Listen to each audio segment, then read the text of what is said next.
Et ouais, petit enseignement spontané, faut bien comprendre que le diable, il peut rien vous faire spirituellement. Il peut que travailler sur vos pensées.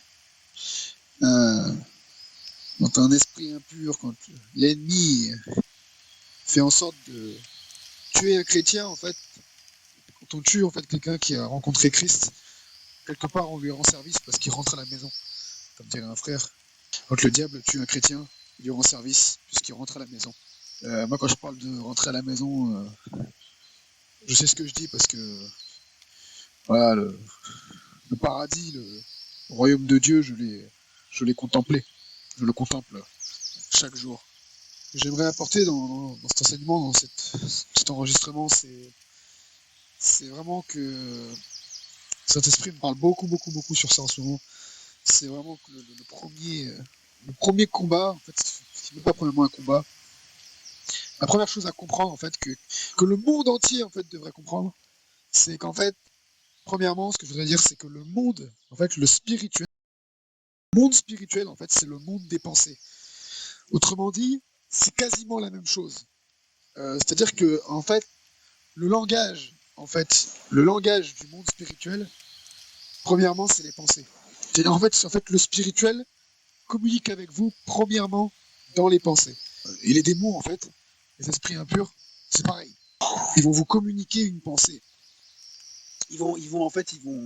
C'est-à-dire qu'ils vont parler avec vous. Et en fait, euh, moi, je vais casser tout de suite le mythe en fait du truc. Il y a des gens qui pensent que ouais, les démons, que le diable, il peut contrôler nos pensées. Non, non, non. Le diable ne peut pas contrôler les pensées. Il peut ni contrôler les pensées et il ne connaît pas tes pensées, d'accord? Il connaît pas tes pensées. Sauf en fait, la petite subtilité, c'est que un chrétien, en fait, quelqu'un qui a rencontré Christ, il est possédé par le Saint-Esprit. Ça, je dis toujours, j'en ai déjà parlé. Quelqu'un qui n'a pas rencontré Christ, en fait, il est possédé par le diable. Le diable, en fait, qu'on a appelé nous le diable, en fait, c'est un abus de langage. C'est partie des termes comme ça qui ont été un peu détournés. En fait, ça vient du grec diableros. Et en fait, diableros, la traduction, c'est le diviseur, en fait. Donc on ne devrait pas dire le diable, on devrait dire le diviseur en français. Le diable, c'est un peu comme rugbyman, en fait. Rugbyman, ça n'existe pas, en vérité, ça ne veut rien dire. En anglais, on ne dit pas rugbyman, on dit rugby player, du joueur de rugby. Tu vois, c'est la même chose en fait.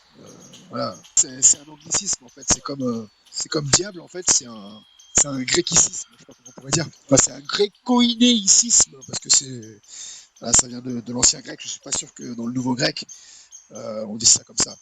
Le grec d'aujourd'hui, ce n'est qu'une évolution en fait. C'est une langue vivante, le grec.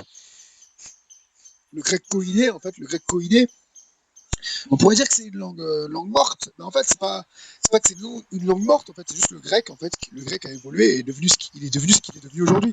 Comme voilà, vous avez le Old English, le vieux français aussi, quoi, le français du Moyen Âge. En fait, oui, ce sont des langues mortes dans le sens où c'est que le français, il a évolué depuis, en fait. Plus personne parle en fait comme au Moyen Âge, quasiment plus personne. Il y a des gens, bien sûr, il y a des linguistes qui apprennent, là, il y a des archives où il y a des linguistes qui s'amusent à apprendre le vieux français, le vieil anglais, voilà. Mais en fait, ça n'existe plus, voilà, plus personne parle ces langues, enfin, voilà, dans la vie courante. Et en fait, le problème, c'est on a fait beaucoup, en fait, comme ça, là, c'est une petite parenthèse, mais le truc, c'est qu'on a fait beaucoup, en fait, comme ça, on a pris beaucoup de mots, en fait, bibliques, qui à l'origine étaient grecs et hébreux, et on en a fait, en fait, les a francisés, en fait, alors que non, c'est pas du tout, en fait, c'est comme Saint-Esprit. À la base, que ce soit dans le grec ou dans l'hébreu, c'est pas correct, en fait, de dire Saint-Esprit, on devrait dire le souffle sacré, tu vois, ou la respiration sacrée, la respiration de l'éternel. Et d'ailleurs, ce mot-là, d'ailleurs, il est au féminin, d'ailleurs, dans les Écritures. Alors, en hébreu, c'est au féminin. Le roi Kadesh, c'est un roi. Il me semble que c'est féminin. Ouais. Bref, la plupart des noms de l'éternel sont féminins. Donc, voilà, juste là où je veux en venir, c'est que c'est vraiment important de comprendre le monde spirituel, que premièrement, on vit dans un monde qui est spirituel, c'est-à-dire qu'il est invisible et qu'il est dominé par les pensées. Ça veut dire que toi, tu crois que tu te lèves le matin, tu te souviens d'un cauchemar que tu as fait, un cauchemar où je sais pas, où tu étais en voiture, t'es en voiture et puis il y a ta femme, ton mari qui, je sais pas moi, je sais pas, j'invente là comme ça, mais je sais même pas ce que je vais dire. Mais en gros, je parle spontanément. Mais je sais pas, il y a ta femme, ton mari qui t'a dit, faut aller chercher l'enfant à l'école à 10h ce matin, quoi. Et faut pas oublier qu'on a une nouvelle voiture. Bref, n'oublie pas d'aller chercher Marion à l'école, je sais pas moi, à 10h, tu vois. Alors qu'en réalité, en fait, ce que je veux dire par là, c'est que dans le rêve, en fait, là, un esprit, en fait, peut te persuader que ton enfant s'appelle Marion alors qu'elle s'appelle Laura, par exemple, que ta fille s'appelle Marion alors qu'elle s'appelle Laura, et te persuader, en fait, que à 10h, il faut que tu ailles la chercher, et vraiment te faire croire, en fait, que tu vas avoir une nouvelle voiture. Avec tout un scénario, genre, ouais, on a été à tel garage, où, voilà, où on a pu revendre notre voiture à l'Argus, et en fait, comment ils vont faire ça? C'est qu'en fait, ce rêve-là, il va revenir plusieurs fois, sous des formes parfois un petit peu différentes. Moi, je te dis ce que je vis, hein. Moi, je te le dis parce que je le vis, ce genre de truc. Moi, j'ai fait des rêves, je fais des rêves, en fait, parfois, et maintenant, je discerne direct si ça vient de Dieu ou si ça vient pas de Dieu. En fait, je sais que ça vient pas de Dieu, parce que c'est direct, c'est la division dans le rêve, c'est de l'angoisse, tout ça, c'est le truc où t'es pas sûr, ça met le doute. Genre où ça met la division dans ma famille, la division dans mon couple, la division avec notre enfant, tout ça, c'est des rêves en mode où les esprits, ils essayent de me persuader que, en fait, j'ai plus de famille, qu'en fait, que je suis encore chez mes parents, des trucs comme ça, tu vois. C'est très subtil, hein, mais en fait, c'est répétitif. Ils répètent. T'as des gens comme ça, après, ça va nourrir des sortes de cultures. Vous savez, moi, avant, quand je connaissais pas Christ, on disait que ouais, un rêve qui se répète souvent, ça veut dire que ça va se réaliser. Alors que non, c'est un mensonge. C'est parce qu'en fait, c'est un esprit en fait qui te communique sa pensée. En fait, en gros, si tu préfères, c'est un esprit qui te parle. Il est en train de te parler et il est en train d'essayer de t'amener dans son monde à lui. Et en fait, c'est un esprit de mensonge. En fait, c'est un mensonge. C'est ce que vous allez voir dans ma vidéo où j'explique du mensonge à la vérité. Je vous montre en fait que le mensonge, c'est pas que tu as déplacé un caillou et que tu as remis le caillou après quand la personne elle est partie et nanana, tu vois. Et un mensonge, c'est une entité. C'est une personne, un mensonge. L'esprit du mensonge, il vient t'amener dans son monde de mensonges. Et c'est ils sont très très rusés. Ils peuvent te faire croire. Au moment où tu rêves, là, quand tu es en train de dormir, quand tu rêves, là, il va te faire croire, même jusqu'à même 5 minutes après, encore après ton réveil, tu vas encore douter. Tu vas encore croire que ce qu'il t'a dit dans ton rêve, tu peux croire encore que ce qu'il t'a dit dans ton rêve, que c'est vrai, c'est la vérité. Alors que non, c'est pas la vérité. Parce que la vérité, c'est une personne, c'est Jésus-Christ. Et c'est pour ça que tout ce qui n'est pas dans la pensée de Christ n'est pas la vérité. Tu vois? Ça veut dire que tout ce qui n'est pas dans la pensée de Christ, c'est une pensée qui vient d'un esprit qui n'est pas l'esprit de Dieu. Même pas un ange, en fait, tu vois. C'est même pas un ange, parce que les anges, en fait, sont là pour apporter des messages qui sont des ambassadeurs de Christ, en fait, les anges. Ils sont des serviteurs de Christ, en fait. Ils sont les messagers célestes, des messagers terrestres aussi. Les chrétiens pouvons devenir parfois, pouvons être messagers. Les messagers, en fait, les anges célestes, ils sont là, en fait, pour apporter, ils peuvent venir au nom, en fait. Ils peuvent venir au nom de Jésus-Christ, en fait. Quand tu le vois dans les actes, tu le vois dans le Testament aussi. Enfin, bref, là, c'était l'ange de l'Éternel, tu vois. J'avais déjà parlé de ça. Va méditer Exode, tu verras, quand l'ange de l'Éternel se présente à Moïse, en fait, il se présente en fait, dans l'autorité de l'Éternel. Mais c'est pas directement l'Éternel, c'est un ange. Mais c'est comme si l'ambassadeur d'un pays, en fait, un ministre, je sais pas quoi, enfin, le messager d'un pays, il vient au nom du président, au nom du roi d'un pays.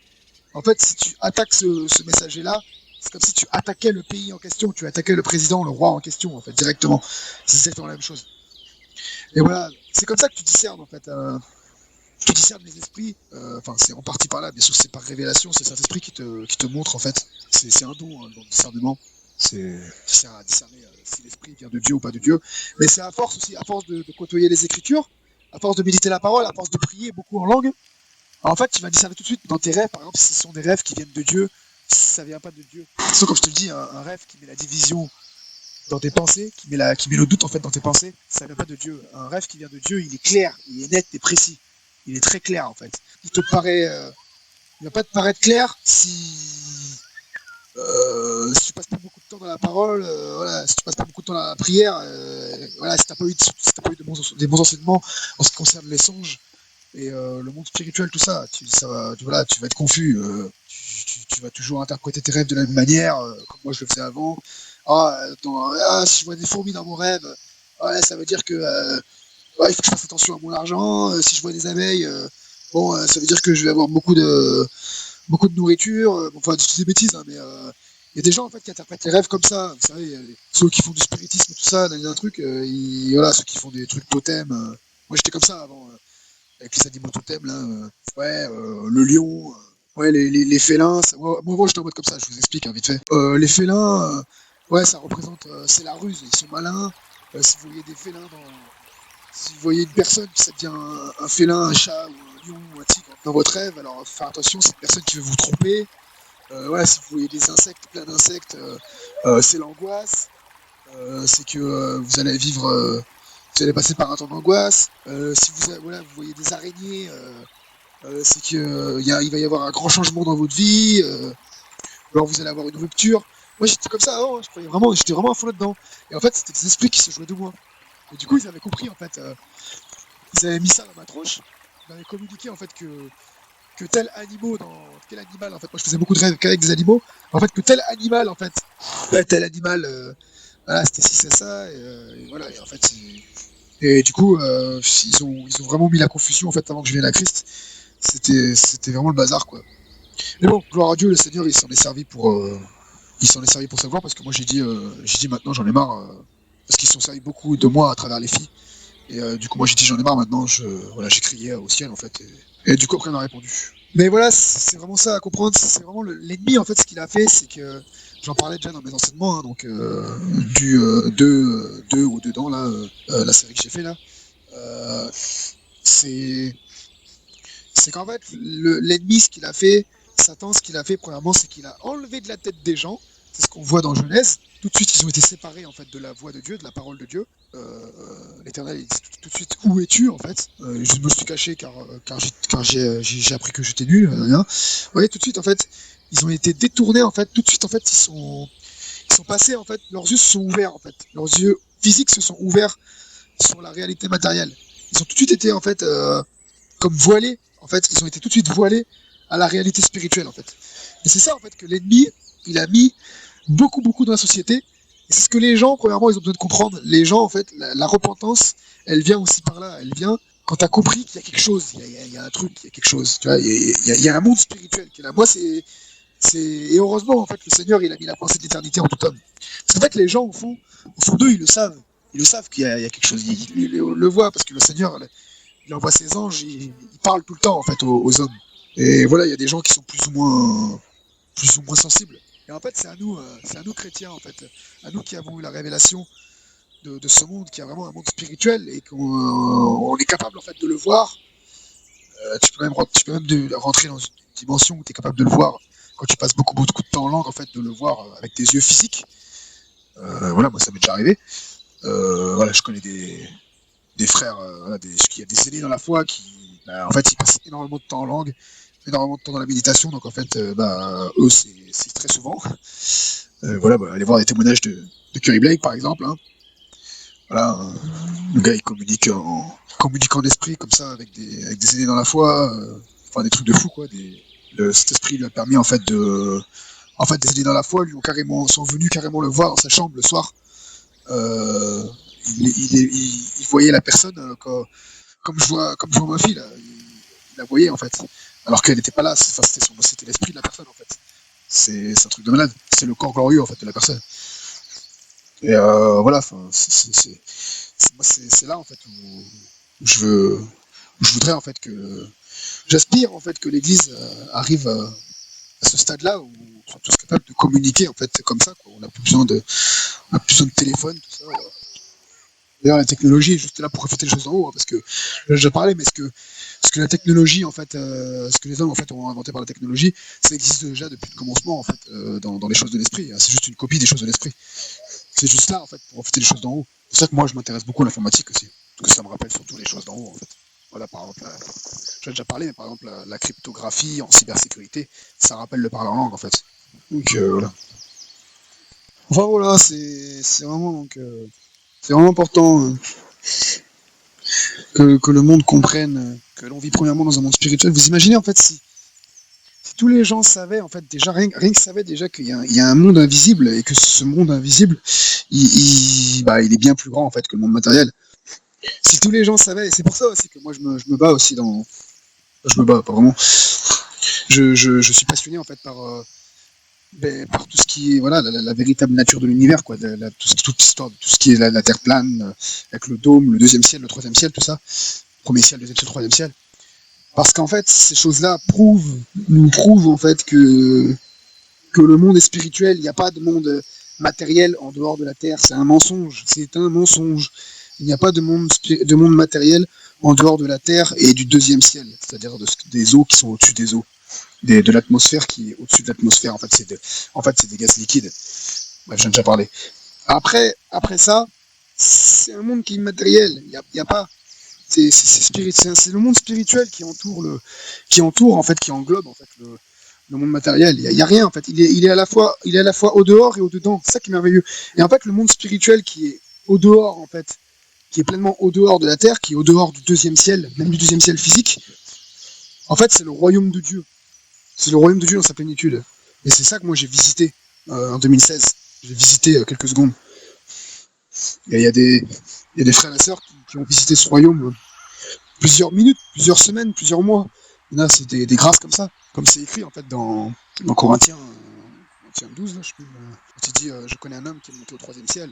Si c'est dans son corps, je ne sais. Si c'est hors de son corps, je ne sais. C'est ça en fait qu'il a vu, le gars. Il est monté vraiment au troisième ciel en fait. Comme moi, je suis monté au troisième ciel en 2016. C'est une grâce. Je sais qu'un jour, j'y retournerai aussi. Et quand de toute façon, quand je quitterai ce corps, enfin, gloire à Dieu s'il me donne de jamais mourir, voilà. Voilà, en fait, de toute façon, on est censé vraiment qu'ils sont faits sur la terre comme au ciel, en fait. On est censé être tout le temps connecté. En fait, un véritable chrétien, en fait, il a, comme dirait un frère, en fait, il a la tête dans le ciel, il a les pieds sur la terre. C'est vraiment ça, en fait. C'est Isaïe 66.1, en fait. Le ciel est mon trône, la terre est mon marchepied. Et mon marchepied. C'est vraiment ça, en fait. Et quand il parle, en fait, dans Isaïe 66.1, là, l'Éternel, en fait, vraiment, moi j'avais vu quand il dit, en fait, le ciel est mon trône. En fait, c'est le royaume de Dieu et mon trône.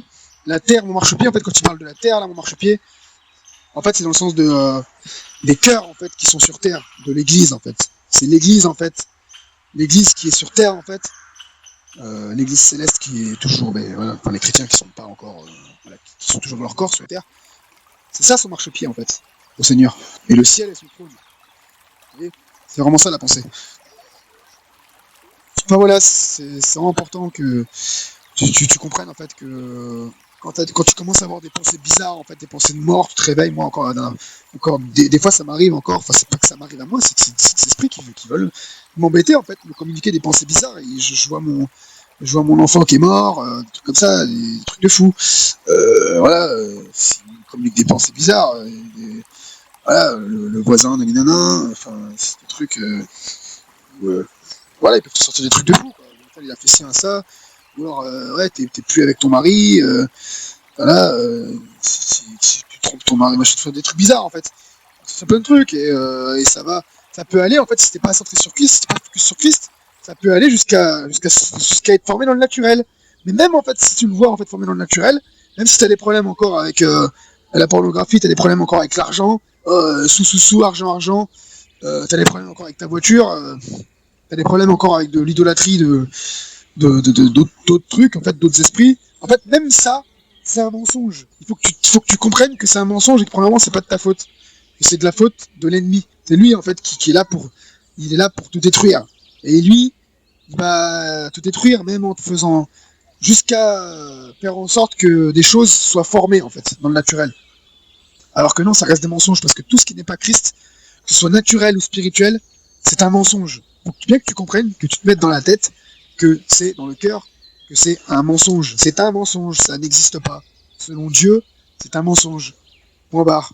Même si tu le vois de tes yeux, comme dirait Paul, en fait, même si un messager, en fait, venait nous apporter un autre évangile que celui qu'on nous a apporté, c'est-à-dire l'évangile, c'est-à-dire la bonne nouvelle, que Christ est venu, qu'il est mort, ressuscité pour toi, qu'il a donné sa vie, que tu as reçu son esprit, Et quand toi vit le Dieu Tout-Puissant, et bien même si un messager il venait d'apporter un autre évangile que ça, c'est un menteur, c'est pas un messager qui vient de Dieu, d'accord? Même si tu vois c'est un être glorieux, nanana, n'oublie pas que le diable se déguise en ange de lumière. C'est un menteur, point barre. Donc il faut être radical en Christ, c'est comme ça. Voilà, et comment on devient radical, bah, c'est en apprenant de plus en plus à connaître Jésus. Bien sûr, ça prend du temps. Hein. Moi qui vous parle là, je connais pas tout. Hein. Je suis qu'un petit dans la foi. Voilà quoi. Ah, j'apprends en même temps. Même en fait, même quand je fais des enregistrements comme ça, en même temps, cet esprit m'enseigne en fait. Hein. C'est ça qui est fort. Hein. C'est pour ça que je vous exhorte aussi. C'est vraiment important aussi de partager ce que vous avez reçu d'enseigner, de ne pas avoir honte de parler aux gens, tout ça. Ah, voilà. Merci. J'espère que voilà, je proclame au nom de Jésus-Christ que vraiment que tous ceux qui m'écoutent là, ils vont avoir vraiment la révélation que le monde spirituel, premièrement, le monde en général, c'est un monde de pensée, c'est un monde qui est basé sur les pensées, et de vraiment veiller, en fait, c'est ça, c'est veiller sur ses pensées, c'est veiller sur son cœur. C'est vraiment important. Donc voilà, merci de m'avoir écouté, et ciao.